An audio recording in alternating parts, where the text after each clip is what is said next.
4 years old through 12 years old. Is that right? That's right. All right. 4 years old through 12 years old, you can be dismissed with my wife. And they're going to have a good time down there. And the rest of you are left with me. I think it's going to be okay. Oh, I got a clock. I didn't see that this morning. That's great. That's great. Oh, wait, I did. It's good to know, though, right? It's good to know. I knew I had a cushion this morning because I'm pretty sure he preaches longer than I do, at least according to his words. So she's nodding her head. But I have my own personal goals. I feel like I need to say what I need to say, and that's it. And you need to hear what you need to hear, and that's it. But I appreciate the attention to detail in the services that I have seen so far. That's not just so things go smoothly. The attention to detail is so that God could be lifted up in the right ways and that we're not wasting our time, and I don't want to do that either. But I do want to get to know you in these times, and I always feel like we should have a good time in God's Word. It should not be something that, it's just what we do on Sundays, it's what we do on Sunday night, and here we go, open the Bible again and try to pay attention and I've been there. And I think part of that is my responsibility to help you, but you can help me. There's been several of you already, whether it's in the morning service, that, and I tell this to people and they kind of laugh, but it's true. Your attention helps me. And I can tell when somebody is really keyed in. And that's a big help. Not that I'm right 100% of the time. I don't know, are you all into sports at all? Okay, Christian for sure is into sports. The rest of you are like, I could take it or leave it. In the sports world, we have debates, I guess you could say fun debates, on who is the greatest of all time. I was in a church in Wisconsin earlier this summer, and some of the young guys in the youth group were trying to convince me that LeBron is better than Michael Jordan. You will never convince me of that. I like how the old guys say it. Doc Rivers used to play with him, and he said there is a list of 5 names that have regular season MVP, finals MVP, which means they won the championship that year, scoring leader, which means they scored the most points in the season that year, and either all defensive team or defensive player of the year, which means they were the top 5 defensive player or the number 1 defensive player of the year. It's only 5 names on that list, and I've memorized that list for you guys, all right? And it's Michael Jordan, Michael Jordan, Michael Jordan, Michael Jordan, and Michael Jordan. Only one guy on that list, and he did it 5 times.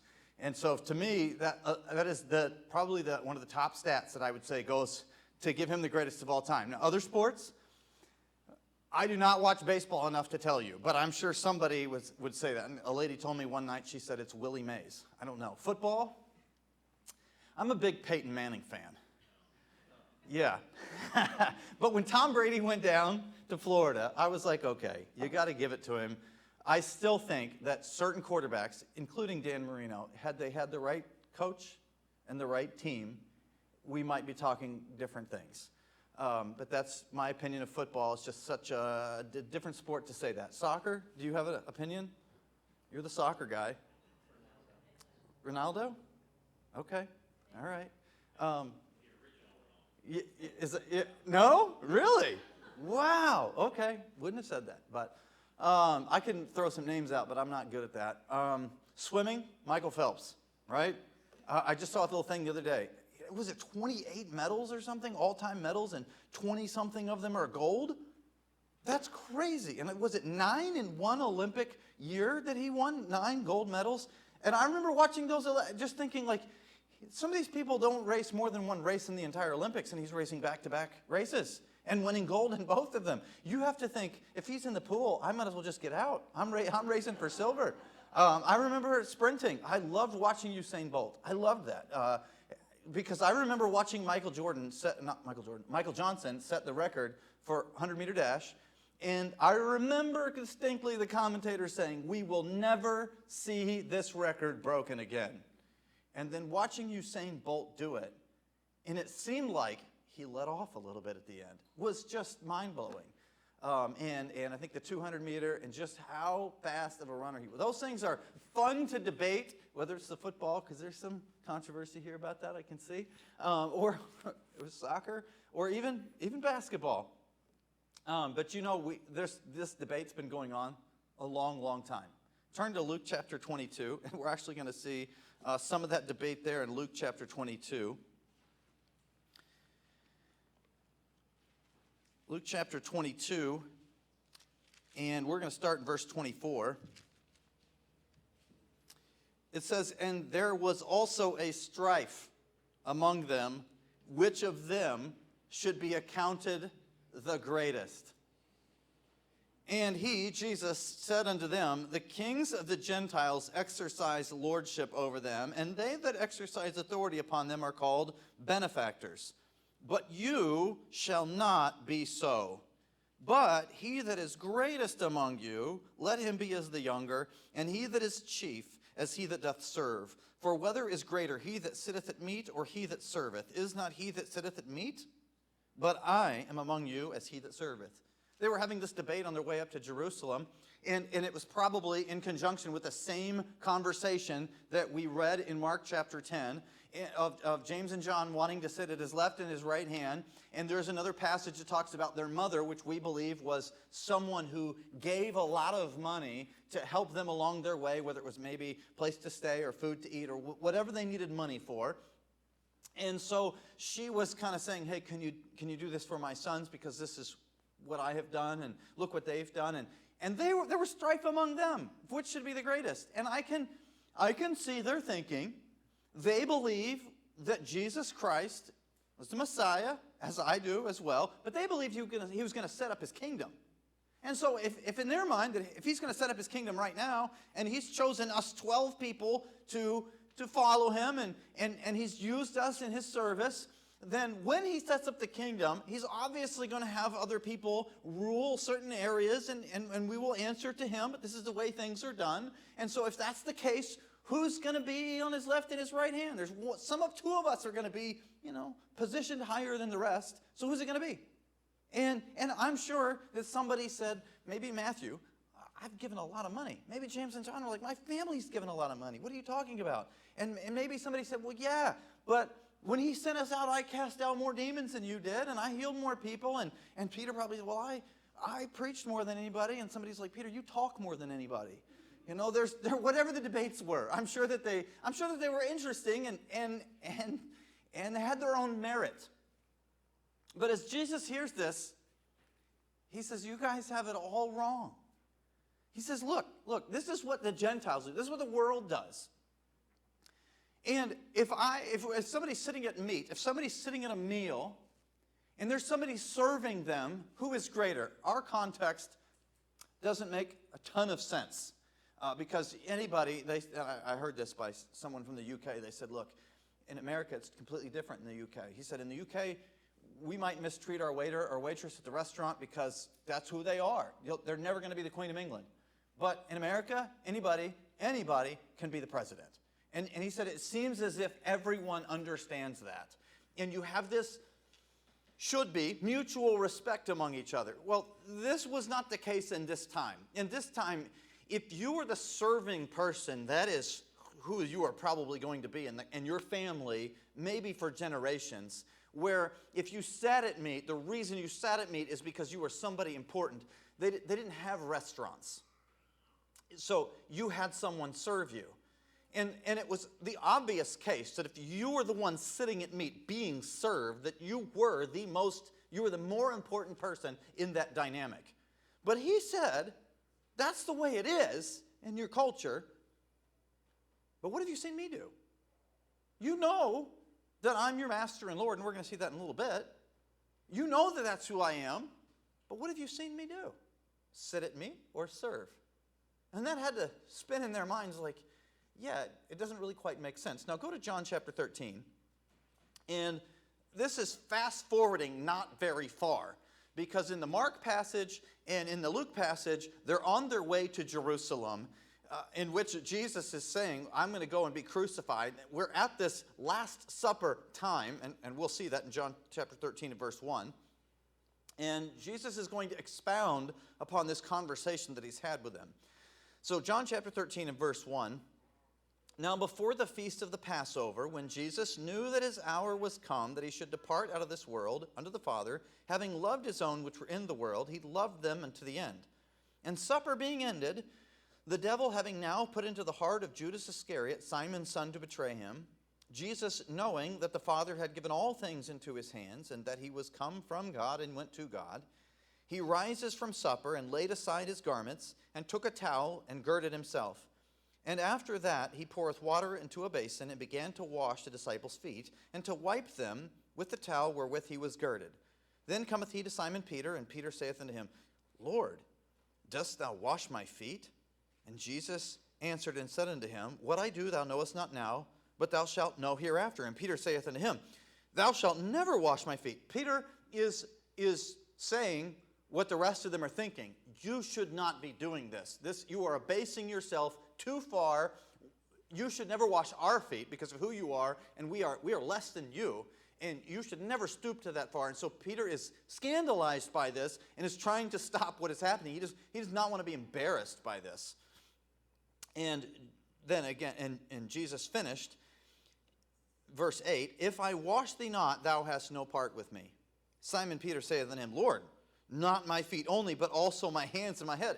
If I can't have a fellowship with you, if I can't have a relationship with you, then wash everything. Jesus saith unto him, He that is washed completely needeth not to save but wash his feet, but is clean every whit. You are clean, but not all. Okay. I hate to take this out, but if we don't, we're a little confused about what's going on. In this portion, there is a picture, and he says, you don't understand this yet, but you will. And so Peter says, wash everything. And Jesus says, look, those that are washed completely don't need to wash completely again. He's obviously not talking about your life. You took a shower once, you still need to take another shower. He's talking about spiritual life. Those that are saved, completely washed, don't need to get re-saved, but to wash their feet. Okay, well, we don't wash our feet all the time, right? We wash our hands all the time. Before we eat, we do it all the time, right? We're supposed to, because we understand that we touch so many things. They're carriers of germs. And so before you eat, you don't take a shower, right? You wash your hands. Before you serve food, you don't take a shower, you wash your hands. And what he's saying is, just like your average day, when you do things and you get your hands dirty, so you wash them so you don't get sick and you don't get other people sick, during the day, you go out and inadvertently you will sin. We all do, right? We succumb to temptation, whatever the case is. You don't need to get re-saved. You need to wash your hands. You need to cleanse your heart. And that's what he's saying. He said, Peter, you already have a relationship with me, but I'm teaching you to wash your hands, to get right with me. I don't need to clean you all. But this he said, but not all, because he knew. What did he know? Verse 11, for he knew who should betray him. Therefore he said, you are not all clean. He's saying Judas isn't saved. Now, they didn't understand this at the time. They were a little confused, but going back, they could. Now, I'm sorry for the parentheses, but I don't know how to get through that without touching on it. Now, continuing on, verse 12. So after he had washed their feet, and had taken his garments, and was set down again, he said unto them, Know ye what I have done to you? You call me Master and Lord, and you say well, for so I am. If I, then, your Lord and Master, have washed your feet, you ought also to wash one another's feet, for I have given you an example that you should do as I have done to you. This is also another cultural thing. Now, I can't say this in front of my kids anymore because it's saturated to them. I don't like school, and they don't like, several of them don't like school either. And so they don't like doing certain subjects in school, and what's the point of this? Because I say things like, I wish I would have had, and you said it today at lunch, I wish I would have had a trade class in high school. I wish somebody would have taught me how to be an electrician, and then another semester of plumbing, and then a semester of framing, because I've done so much of that in my life. I don't know why I took British literature. If you like British literature, yeah, you should have taken that. But it was absolutely, I don't think I could name a piece of British, well, maybe I could. Yeah, I could, for sure. But not because of that class, I can tell you that. There was so many classes that I'm like, you know what? I'm more interested in that now because of the way I can approach it than I was then. And I'm also, and I can be wrong about these things. We're all entitled to our opinions, okay? I also disagree with you should sit and listen for 7-8 hours a day. I'm not built that way. That's why I'm preaching, because I don't like sitting still and listening, all right? God said, hey, look, I gave you something. You don't have to sit and listen all the time. And in their day, learning was not all, you sit down and I'll tell you what to think. There was a lot of hands-on. In fact, this is exactly why. What Jesus did was not strange in saying, come be followers of me. That is what people did. They would say, come followers, be followers of me. I will teach you something. I think it's likely that several, if not all of these disciples, knew who Jesus was because of his career beforehand, and so they knew this is a good and knowledgeable man, and I do want to be like him. Because when you learn from somebody, it wasn't just, oh, they've got a lot rolling around up in their head, and I want some of that in my life. It was, I want to become like this person. And so that person, there would be times when you would sit and they would teach you, like the Sermon on the Mount, or how many other times, like even this time. But many times, it was, you are living with this person. You are going about to different places and you are watching how they live their lives. It wasn't just the content of your speech, but it was the content of your character. It was how you lived your life.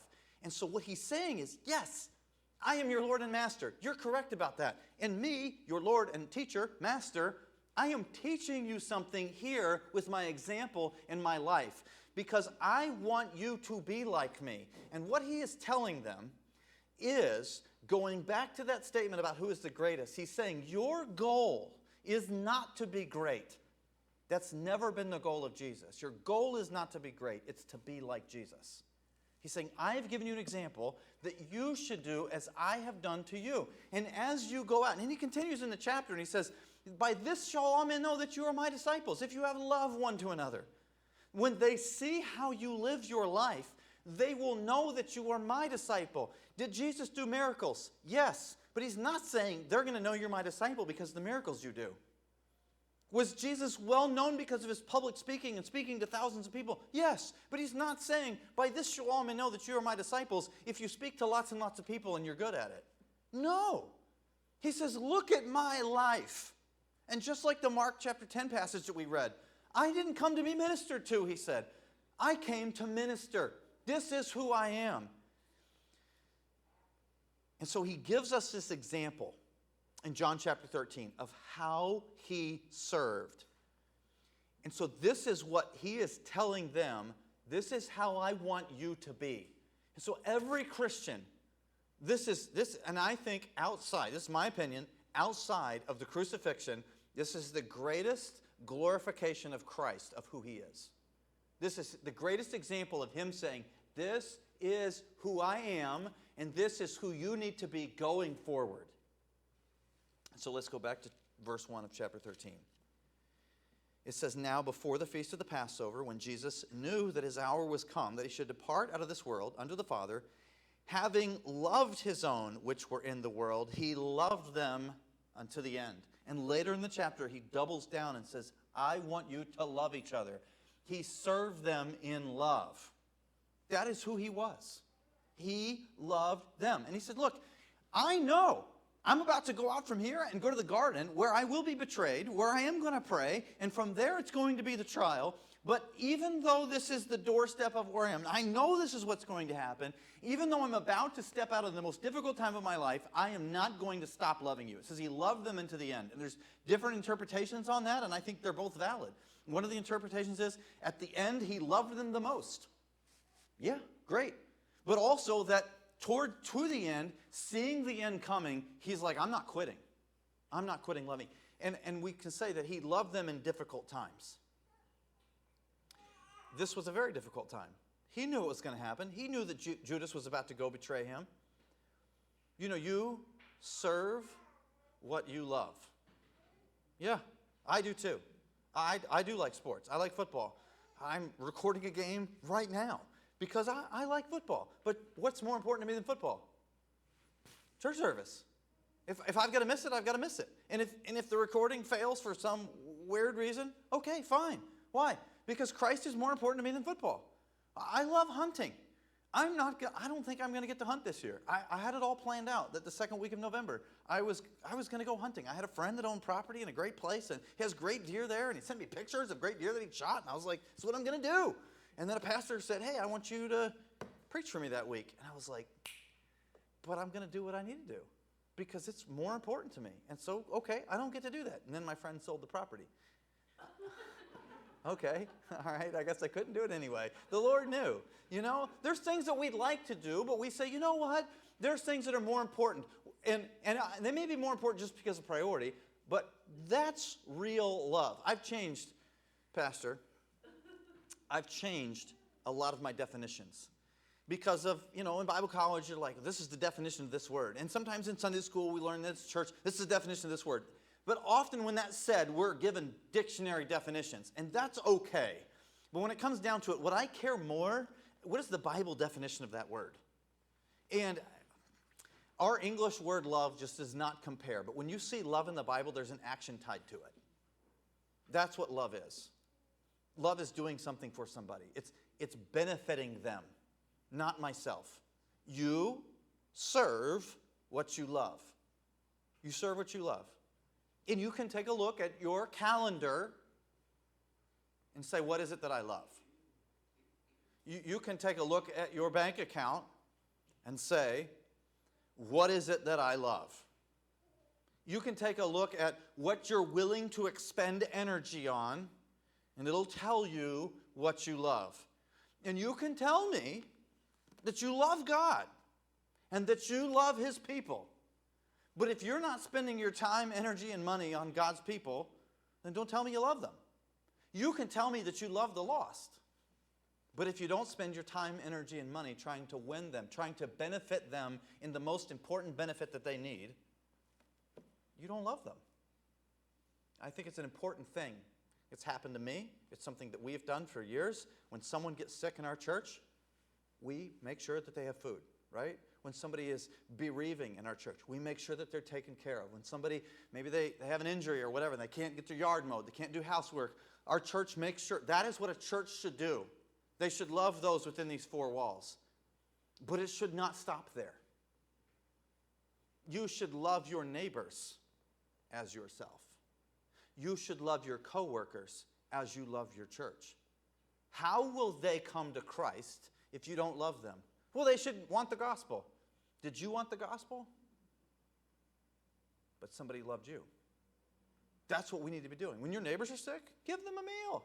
Even if you call it in, right? If your coworker's sick, what are you going to do for them? How are you going to help them? How are you going to show them the love of Christ? This is what God called you to do. God didn't call you to come to church on Sundays and do work on Mondays. He called you to be like Him. And yes, there's things that we love, but we should love the things that He loved. He loved during difficult times, and He loved difficult people. And I know Peter gets a hard knock, but come on, Peter. It seems like you're doing things sometimes. It's like, why are you doing this right now? And I'm sure the disciples thought the same thing. And then Peter's like, yeah, but I am the guy that walked on water. It's like, okay, all right, fine, Peter. But sometimes, Peter, can't you be a little difficult? I think Peter knew that, but I'd rather have that, I guess. But Judas? Jesus knew that He was going to sell him for the price of a slave. And yet He still offered him the sop and said, take this piece of bread. This is a picture of my offering you a chance. It doesn't have to be you, Judas. I know in your heart this is what you want. But you don't have to. Do you think that Jesus skipped washing Judas's feet? I don't think so. In fact, I know so. He washed their feet without exception. No matter who was there, He would have washed their feet because He loves them. That's who He is. And then secondly, I want you to look at verse 4. Well, verse 3. Jesus, knowing that the Father had given all things into His hands, and that He was come from God and went to God. So He knows full well who He is. He rises from supper and laid aside His garments and took a towel and girded Himself. This is an amazing couple of verses to me. That knowing who he is, he's the Son of God. He partook in creation. He rises from supper. He's they wouldn't just sit, they kind of lounged. He's lounging at supper like, there's food right here. He could just eat right off the table. He could have relaxed and had a good time. No. He gets up from that and from the enjoyment of a conversation and disrobes. I don't know how far that is, but he girded himself with a towel. Like he looked like a servant. And that there's a picture of absolute humility here. He just didn't serve them in love. He served them in humility. And I cannot get by two words here, laid aside. And it's probably not meant to do this in my mind, but it takes me to a theological concept that we hear about Jesus, that as he came from heaven, there are certain things that he laid aside to come to earth. And so let's go to Philippians chapter 2. And I don't know if you did that on purpose too. You did not. Okay. Because I was like, I can't believe that. Philippians chapter 2. We'll go back to John 13, but Philippians chapter 2. And I love this passage. I think that a lot of the book of Philippians, Paul is setting up a confrontation. And I can't imagine, picture yourself in a church where they're going to read a letter from Paul, and maybe you're the person having to read the letter, and you're like, man, he's going to name two people who aren't doing right. And you're like, I've got to say those names because I got to read Paul's letter. And maybe you're in the audience, and it's going to be read. You don't know it's going to be read, but he's going to call two people out for not getting along. And you're sitting by one of these people. Man, you don't want to be there. That is so awkward. But I think he's setting it up. They're not getting along. In chapter 2, in verse 2, he says, fulfill you my joy, that you may be like-minded, having the same love, being of one accord, of one mind. See how he's setting it up? That's 2 chapters away. But he's saying, look, you're not getting along. I want you to be of one accord, of one mind. Here's how you do it. Verse 3, let nothing be done through strife or vainglory. This also reminds us of the disciples who had a strife among them. What was their strife? Vainglory. Who should be accounted the greatest? I don't know if it's the same thing that these two women are dealing with, but it sure sounds like it. He's like, you're not getting along. And maybe they were saying like, maybe one lady, because two ladies, maybe one lady was like, look, I do more in the church than you do. I bake more cookies for VBS than you do. Maybe the other lady's like, well, I arrange the flowers or whatever. I don't know what they were arguing about, but so they were, it seemed maybe one of them like, they meet in my house. I don't know, but he's saying, this is stupid. Stop. But what does he say? But in lowliness of mind, let each esteem other better than themselves. Lowliness of mind. To not think highly of yourself. To not think of yourself as significant. That literally there is nothing that is too small for me to do. I am not too big for any service. Can I say this? I'm trying to say this kindly but truthfully. I have heard in more than one church about things like nursery, I have done my time. Is that the kind of a statement that a servant says? I don't think so. If you're a servant, there is nothing beyond you. There is nothing beneath you. You would say, I'm trying to teach myself and my kids this. One of my kids said just today, I think, this needs to be done. And I was like, it sounds like you saw something that needs to be done. That God showed you that. Guess what? You're the person. If you see it, do it, right? You found it, so do it. The piece of trash on the ground, you don't go tell somebody about it. You pick it up and you put it in the trash. Oh, there's a need in the nursery. Okay, I know about it. I need to do it. Oh, maybe the yard needs to be mowed. Maybe the windows need to be washed. I don't know. Maybe sister so-and-so, she's got a need in her house. Yeah, okay. Why do you think God told you that? So that you can tell somebody else? Oh, the toilets aren't clean in our church. Okay, right? Like I heard another guy. I've been teaching Sunday school for 40 years. I don't think it's my job to clean the toilet. And I'm thinking, are you a teacher or are you a servant? Right? Cleaning toilets, cleaning feet was the equivalent. And Jesus did that. Let each esteem other better than themselves, that they are deserved more than me. That they are more important than me, and that their needs, I need to think of their needs. I have needs, sure, I've got needs, but they have needs. I need to make sure their needs are met, and then we can deal with mine. Jesus wasn't saying, hey, you clean my feet and then I'll clean your feet. That was never mentioned. No one cleaned his feet because he wasn't thinking about himself. He was thinking about others. And he's saying, this is the example that I'm giving to you, that we are others focused. That is not the way of this world, is it? No, this is radical transformation, not from the outside, but from the inside. And when we have this radical Jesus transformation on the inside, the world will know that we're followers of Jesus. That's what he wants. And he is trying to live his life through us. You could say that servant-heartedness is a fruit of the Spirit. That the Spirit is trying to do through you.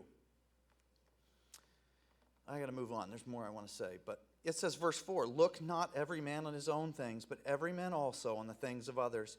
Let this mind be in you, which was also in Christ Jesus. So this mindset that was in Jesus. What mindset? Who being in the form of God thought it not robbery to be equal with God. He was completely equal with the Father. Yet in this mindset, he made himself of no reputation.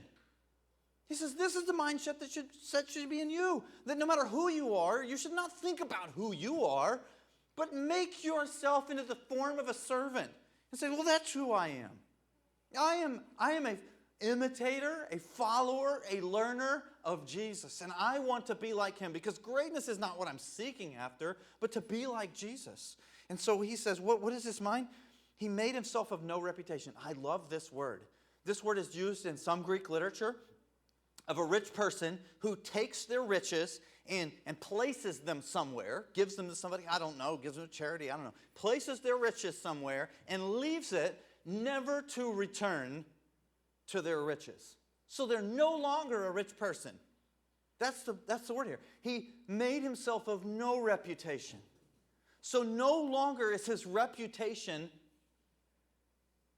the Son of God. But his reputation is a servant. You say, well, how does that happen? Well, interestingly, in 2 Corinthians chapter 8, Paul says, know ye the grace of our Lord Jesus Christ, that though he was rich, yet for your sakes he became poor, that you, through his poverty, might be rich. Jesus became like you so that you could become like him. He became the son of a human so that you could be the Son of God. He left his glories so that you could go to his glories. He took your sin so that you could be without sin, so that you could be righteous. You see this? This list can go on and on and on. That what Jesus did was make himself a nobody so that you could be the one that received the grace and honor and access to God the Father. You know there's certain things that Jesus will never have again because he left them. He will always be in a human body. That's why he said, it's expedient for you that I go away. Because basically if I'm here, I'm here. I'm not here and there. But if I go away, I can send you another comforter, that he can be with you. He can be in you no matter where you go, to the ends of the earth. That's why he said, I've got to go. I can send the Spirit. And then he'll be on you. He'll be in you. He'll empower you. And I can't do that in this body. That's why when he came back, he said, touch my body. I'm not a spirit. I'm a body. Forever for you. I look at this and I say, the God of the universe that did not need anything, that created this world, he washed people's feet. Literally, the person that washed feet was the lowest servant in the room. That's what he did. That's who he became. It doesn't matter if the whole world would have been in that room, he wouldn't have skipped anybody. He would have served every single person because that's who he is. You find out for yourself. Read the Gospels. He was a servant because he was humble. And I scratch my head and say, how is God humble? He doesn't need to be. Right? Like, how could he be proud? Is it possible? He's the greatest. But he is. My words cannot wrap around that concept. And he says, that's what I want you to be. I want you to be loving, and I want you to be humble. And then back to John chapter 13. Took a towel and girded himself in verse 5. After he poured water into a basin, and began to wash the disciples' feet and to wipe them with the towel wherewith he was girded. He served them selflessly. Once again, no one washed his feet. He didn't think of others, or he didn't think of himself. He thought of others. It's hard not to think of our own desires. It's hard not to think of we wake up thinking about them, right? We wake up thinking, I want to be back in my bed. We might think, if you're like me, I don't want to be talked to, and I don't want to say words. I was telling my wife the other day, when I'm in a prophet's chamber by myself or something, I make coffee the night before. Not brew it, but everything is right there. And so that I don't have to have any thoughts in the morning. I just want to hit the button. If I'm going to eat eggs in the morning, I will almost put the eggs right. I'll put everything right. The pan, the pot, whatever is right there on the stove. My brain doesn't work well. I don't want to do these things. But I have, because this part of me is saying, I'm hungry, feed me. Because I think about me. But I have 5 other people that are with me. And even though I want to think about me, I need to be thinking about them. Because that's what Jesus would do. I struggle with this. I remember when I was in college, I graduated. My wife and I, we were engaged at that time. It was Thanksgiving time. I was working on staff, and I was in charge of an event that morning. It was a Thanksgiving weekend. I might have already said that. And we had a concert that night. We had a concert on Friday night. We had a concert on Saturday night. We had classes on Friday. We were crazy. We only got Thursday off, which really wasn't off because I had to run an event in the morning and run an event at night. And so my day was packed full of stuff. I was taking classes that I never should have been taking all at one time. Very difficult classes. And I had a schedule. I'm single. I'm engaged, but I'm single. And I ran my schedule pretty tight, 5-10 minute windows kind of thing. And so I knew, I got to put these things away. I got to get this done. Then I can go take a shower. And then I can get over here to eat. And then we can eat from 2 hours or whatever. I may have had homework to do that day. And then I had to go be in the auditorium, make sure it was set up, make sure everybody was in their place because we're taking tickets and we're seating people. And I was in charge of all that as well. And so, you've got a schedule. You've got to get dressed for that. And then the next day, all the rigmarole of that. And I remember my fiancée wife called me and said, hey, we need this one item for the meal. Can you go and get it? And I was in my car, and I hung up. And I wasn't upset at her because it's not her fault, right? It is what it is. But I was upset at the whole situation. I have a schedule, right? I've got places to be, things to do, and this is in my way. And it's one of those statements, one of those questions that God asks you, and it really puts you in your place. And the question was, so you're only a servant when you schedule time to serve? And I was like, I don't even schedule time to serve. It's just when it's convenient. Yeah, what kind of servant is well, I'm only doing this when it's convenient for me. But I catch myself all the time because it's my life. Is it? Or is it life that I now live in the flesh I should live for Christ and for others? And I want to serve me, and I want things to go my way. Man, it hurt me so bad. It dug deep. And because my life was a calendar at that point. And I was like, I can't do this because I realized I'm going to run into this wall over and over and over again if I don't stop. And so I said, okay, I'm going to do a calendar, but I'm doing my calendar, my daily whatever, in pencil. Meaning, this is the plan. But if God preempts my plan, and you know what I've started doing? And I love this. Wherever I am, I ask myself the question, why am I here? Because it may not be why I think I'm here. We had a lady in our church, and I do odd jobs and things, and for church people, I don't charge what I would charge people that I don't know. And so she's like, hey, we have all this stuff to do. And it was right before we were about to go on our 8 weeks swing. And she had all these things. And I was like, oh, man, I don't know how I'm going to do them. But I was like, all right, I'll get over there. And so I went over there. And it turns out I couldn't do half of them because of how much they were going to taken time, and I was like, I have to leave like 2 days. But I gave her advice on those things, and there was 2 holes in the wall, drywall holes, and so I patched those holes, and because I'm impatient, I used 5-minute mud. And I was like, hurry up and dry. And it wasn't drying. And I'm sitting there, and I'm like, man, why? It's not drying. So she's sitting at her stool, and I'm sitting at this table over here, and we're just talking. She's in my church, and she starts telling me some health issues that she's had in her life and some other things. And it was like, the Lord's like, why are you here? You're not here to patch a hole in the wall. You're here to talk to her. And it was like, oh, yeah. I was preaching at a youth event in California. And it was a small church, very, very small church. And so there was a missions group from Charlotte, which is an hour from where I live. And they were doing the VBS and youth rally. And so during the youth rally, these teenagers that were supposed to be helping run were basically like 15 of them and 1 or 2 of the California kids. And during the first night of preaching, the Lord said, why are you here? And I was like, I'm not here to preach to the 1 or 2 from San Diego. God brought these other kids from where I live because their church, for whatever reason, they don't really know me, is probably not going to have me preach a youth rally for them. But I was like, God wants me to preach to these people. And everywhere I go now, it's like, there's times that I'm like, things aren't working out. And then I'm like, time out. I'm not here for me. I'm not here for my agenda. Why am I here? Your job, why are you in that job? Is it to fill a bank account?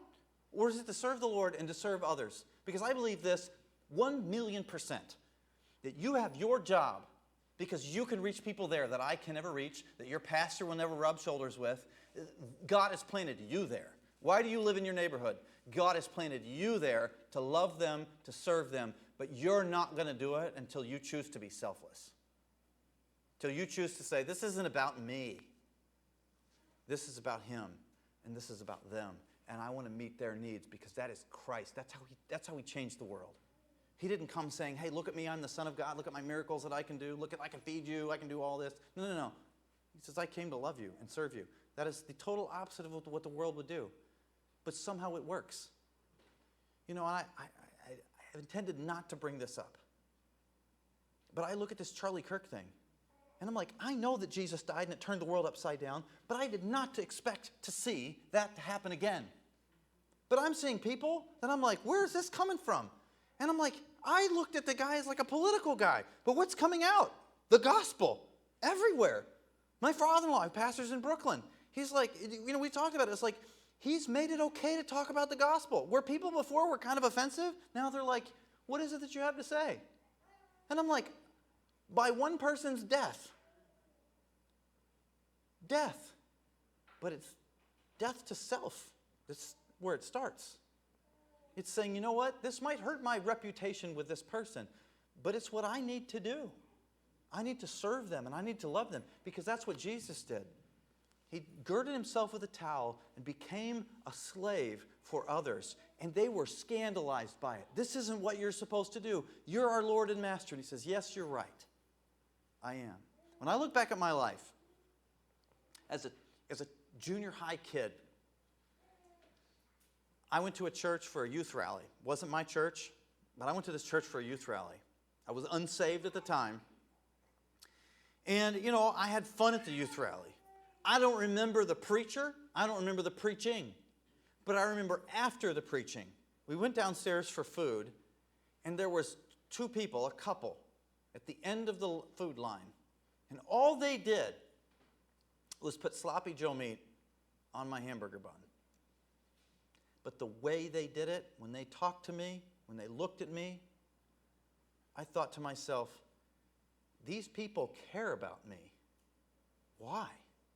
Why are they here? They weren't here the whole time, but they're here now, at the end. Why do they care so much about putting food on my plate?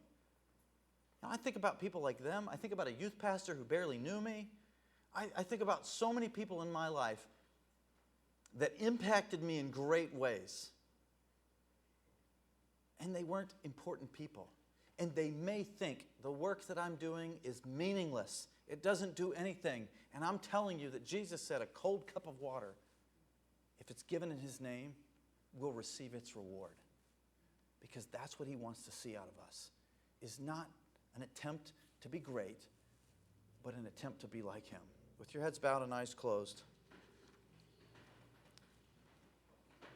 If Jesus Christ was lifted up, I'm happy, because that's what I need to do. But I hope in attempting to lift up Christ, you have seen what he wants you to be, and that you would say, that's what I want to be. And maybe there's an area that he's